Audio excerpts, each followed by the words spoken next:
Ahoy hoy, this is Michaela from Team Retroarch, where we like retro games and we like the devices that bring them to us.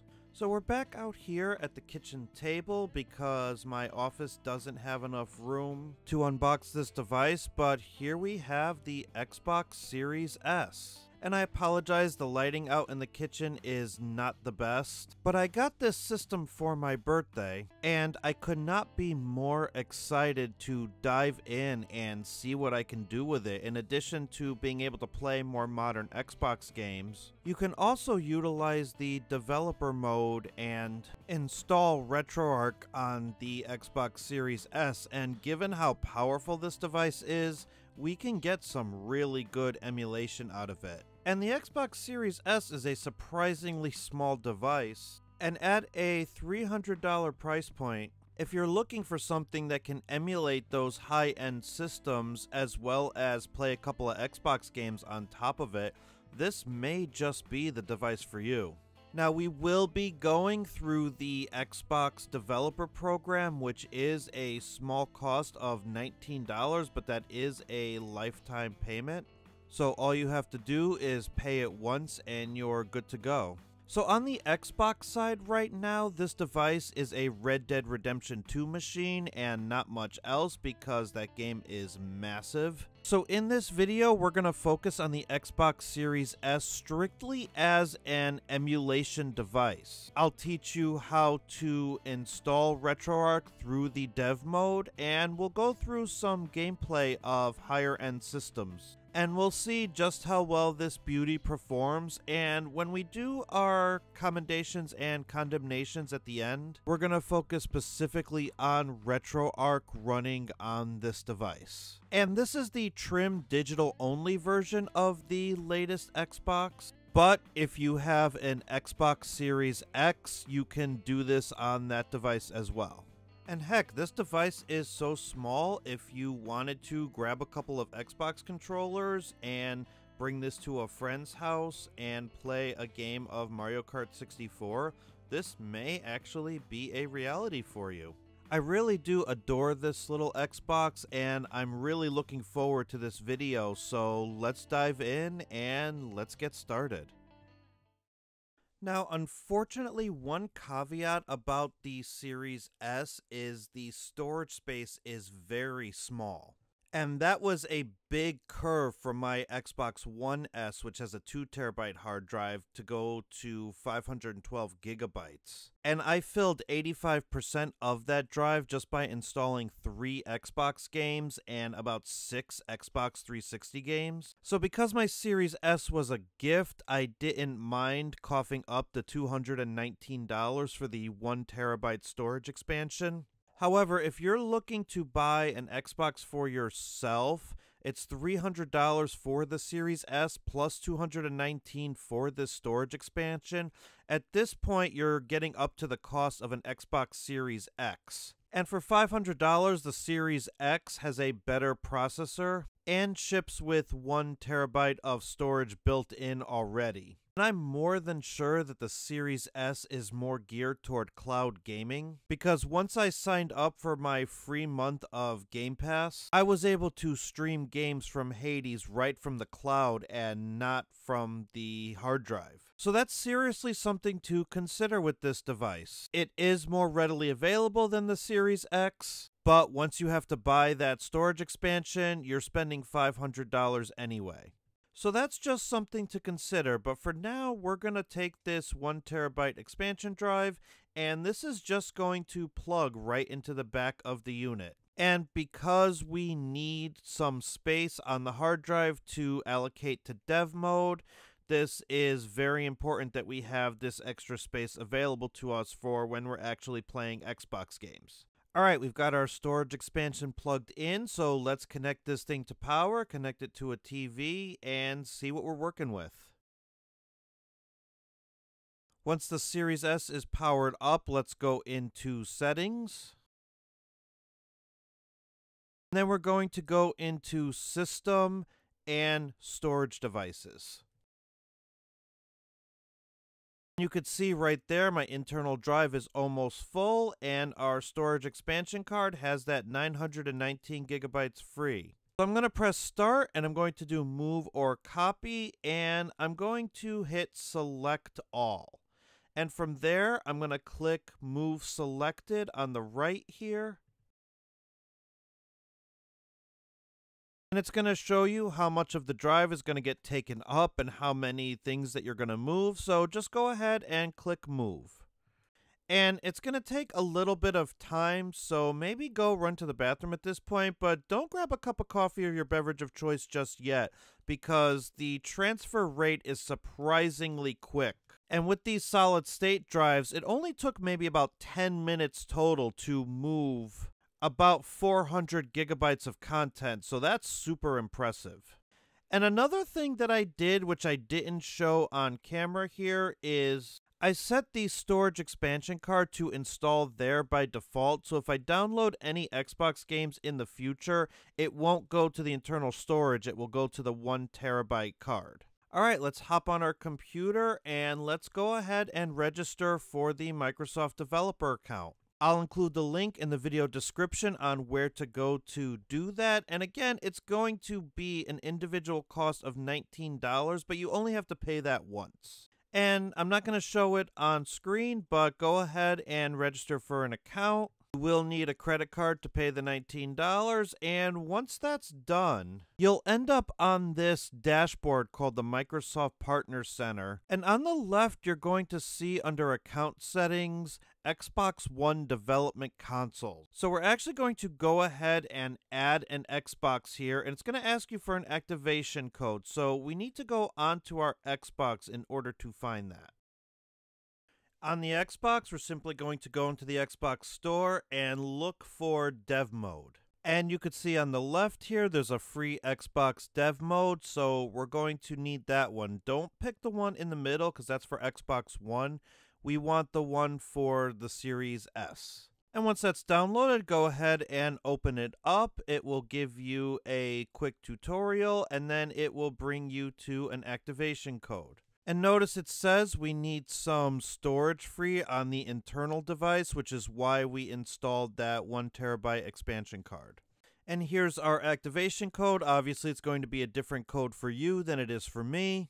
So let's head back to our computer and let's plug that code in.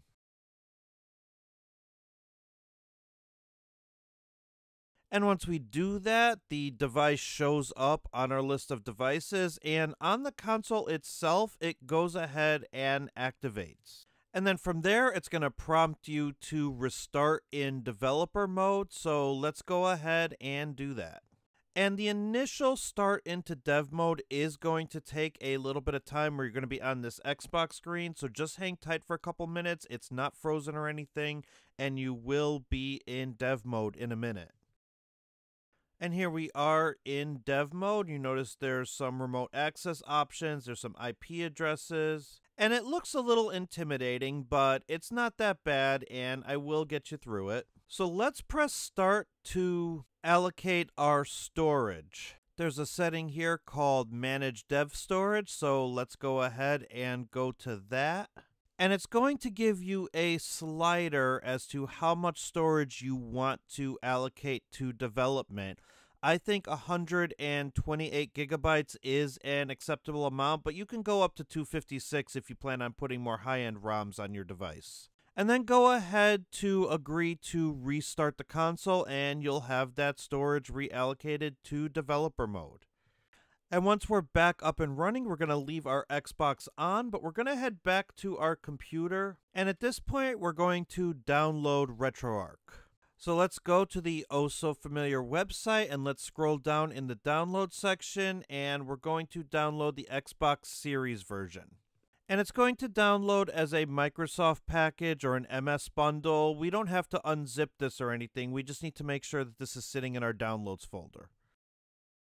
Back on our Xbox, we need to enable remote access settings, so let's go to the bottom right where your IP address is, and we're going to click remote access settings. And we need to set a username and password. That could be whatever you want it to be. So I'm just going to use my gamer tag Mikhailov. You can use your gamer tag, you can use whatever you want, and your password should be something that you're going to remember, but of course make it as secure as possible. And once that's done, you could head back to your computer, type https://xbox:, and then the number at the end of your IP address. You can also type in the whole IP address on the bottom right of your Xbox. It may warn you that the connection is not private, but proceed anyway and put in the credentials that you just created. So now you're accessing your Xbox remotely. So under My Games and Apps here, go ahead and click Add.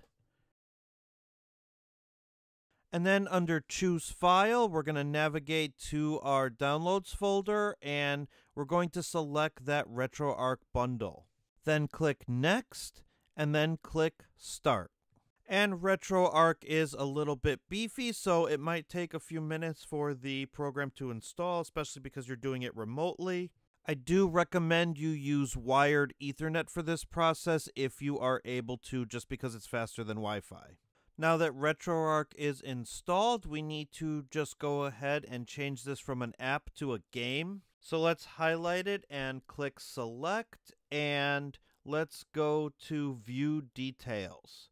And under there, just go ahead and change it from an app to a game, and that's all we need to do there. When you go to start the app for the first time, it is going to require you to sign into your Xbox account. And once you've done that, you're all set. You're in Retroarch. However, you're in an odd-looking version of Retroarch. So let's do some tweaking here. First things first, let's go into Settings and Drivers. And I like to change the menu to XMB. So then we'll go back to Main Menu, Configuration File, Save Current Configuration, and then let's quit Retroarch and go right back in. And of course, we're still missing assets, so let's go into the online updater, and let's go ahead and update our assets. And while we're here, let's update everything. Let's update the controller files, the databases, the overlays. Let's just go ahead and get everything downloaded. And you can already see that Retroarch is looking much better. And once we've done all that, let's go ahead and save our configuration, quit out, and go back in. Now, another thing I like to do is streamline the user interface. So let's go into Settings, User Interface, and Menu Item Visibility. And I like to turn off all the things that I know I'm not going to use, like favorites, images, music, netplay, history. You don't have to turn these off, but I like Retroarch to be more about the games than all the extra stuff, so I try to streamline the menu as much as I can. And then again, go into Configuration File, Save Current Configuration, quit, go back in, and you could see everything looks so much more streamlined. We even have some ports here.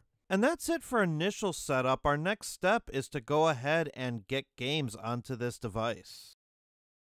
So back on our computer on our device portal, we're going to go to File Explorer, and we're going to go ahead and click Browse. And it'll give you a username and password as well as an address to go to in your File Explorer, but it's also going to give you a command for if you don't want to input your credentials all the time. So we just need to put that command in our command prompt and we're good to go. Then in File Explorer, let's go ahead and put in this Xbox/development files. And once you get there, you're going to see one solitary folder called WindowsApps.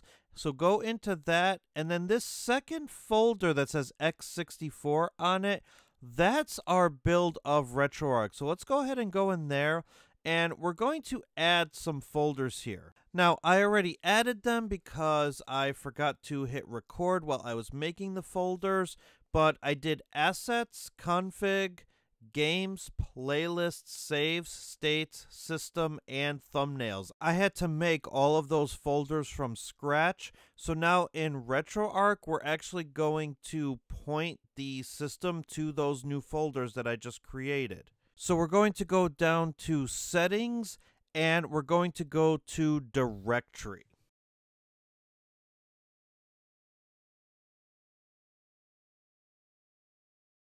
And once we're there, we're going to redirect all of the directories to the files that we created, and we're going to do that in the S drive. So starting with BIOS, we're going to go into S, Program Files, Windows Apps, and go to the second numbered folder here, the one that says 1E4, because that's our build of Retroarch.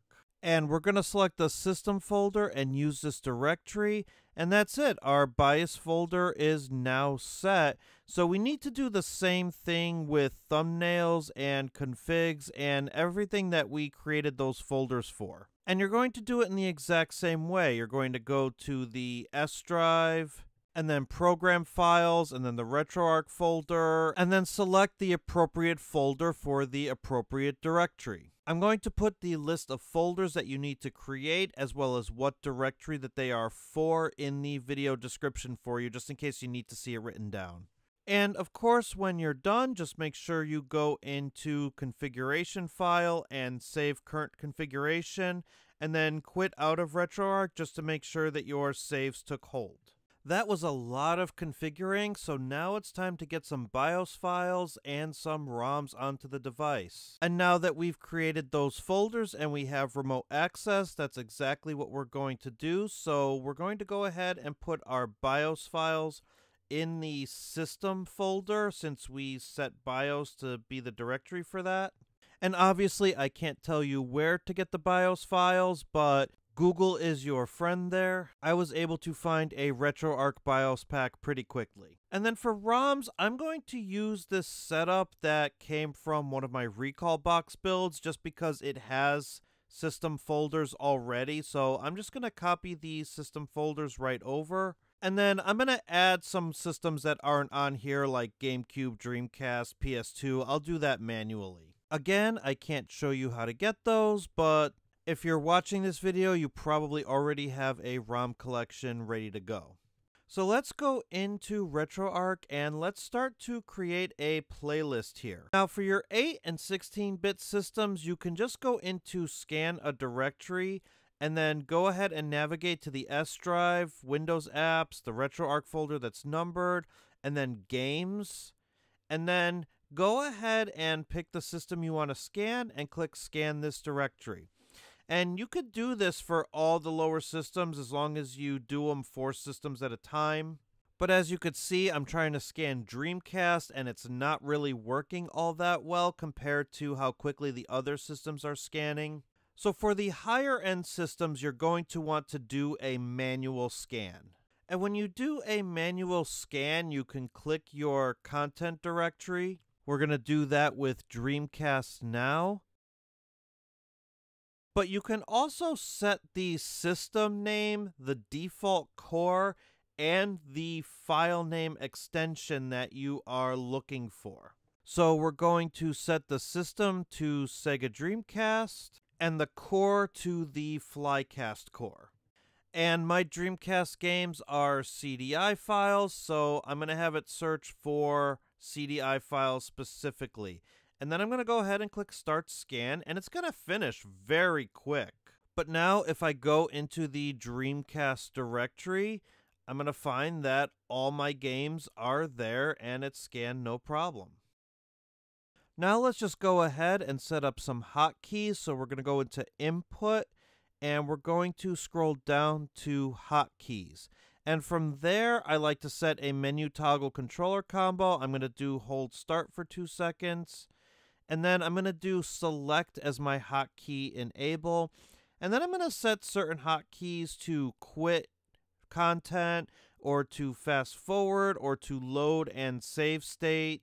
I used Retro Game Core's Retroarch guide to set my hotkeys because it seemed to make the most sense, so I'll link to that guide in the description. And then we just need to save our configuration file one more time, and we're finally done. We can get into some gaming. And I already know that 8 and 16-bit systems are going to work fine, so let's focus on the higher stuff.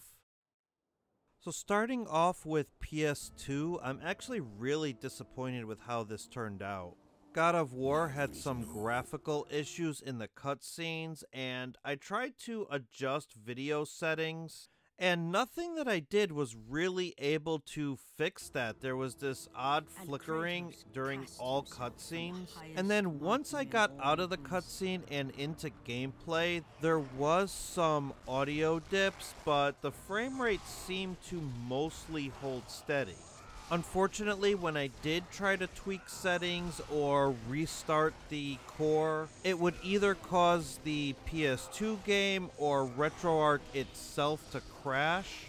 And then when I tried to change the renderer to OpenGL, I ended up getting this fail to load content error, and I had to remote back in and delete the core's config file in order to get back into playing PS2 content again.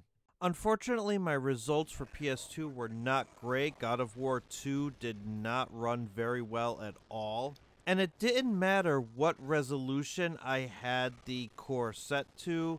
Right here, this is 1080p resolution, but I dropped it down to 720p to see if I could get better results. And when that didn't work out, I dropped it down again to PS2 native. And I just couldn't get this to run right at all. So PS2 for me on this Xbox system was unplayable. I even tried the original Ratchet and Clank, and that seemed to perform a little bit better, but not enough for me to consider playable. The audio stutters and the frame rate dips just were not acceptable to me. Which is a bummer, because I think this system is capable of playing PS2. I think Retroarch's emulator is just not great. We would probably have better performance with some kind of standalone emulator. Moving on to Dreamcast, here we're playing at 1080p with a widescreen hack, and Dreamcast is playing beautifully. This is probably the most fun that I have had playing Crazy Taxi in a long time. Whenever I'm playing Crazy Taxi on a retro device, I like to do a full run of arcade mode, and I think this might be the first time since I started this channel that I got a halfway decent score in this game. It just looked and ran beautifully to me. But even though I thought I did well, the game still likes to sass me. Class D license. I can't believe it. Was that your best? I don't think so. Sonic Adventure 2 likewise looked really good and ran very well at 1080p with the widescreen hack.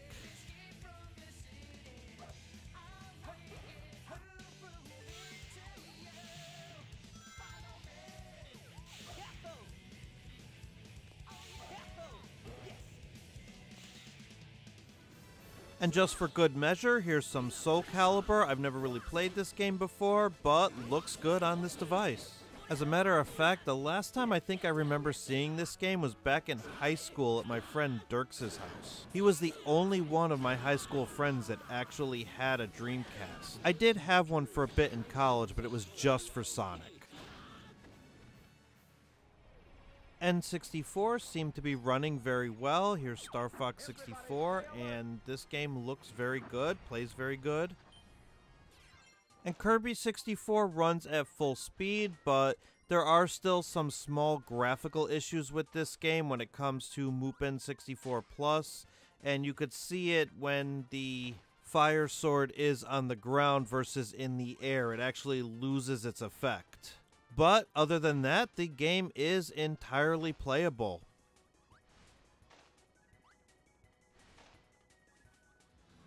Running F-Zero GX for the GameCube using the Dolphin core proved to be no problem for the Xbox Series S. Couple of small frame rate dips here and there, but for the most part it stayed steady at 60. My problem with F-Zero GX isn't in the frame rate, it's just how bad I am at this game in general.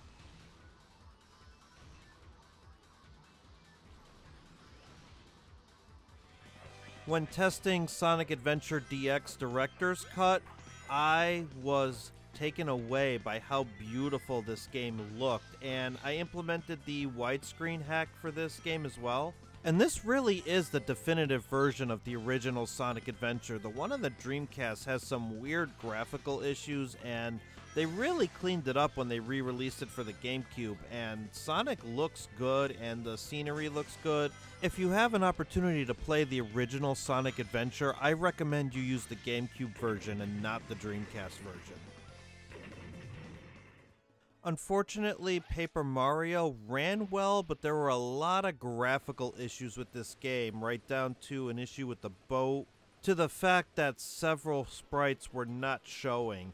And there might be graphical tweaks that you can do to fix this, but out of the box, it ran well, but was still unplayable to me due to the assets not showing up properly. For PSP, when playing God of War Chains of Olympus, I'm not sure what happened with my capture card here, but I'm playing this game at 1080p with no frame rate issues, and the game did not look all pixelated like that on my monitor, so I'm not sure why it looks like that on the capture card. I actually thought it looked pretty good. But with PS2 not being great, at least PSP will get us some good performance.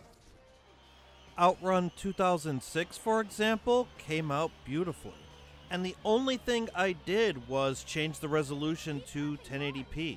And it looks good, so if you're into PSP, you can play these games at full screen at a increased resolution, and they'll look really good.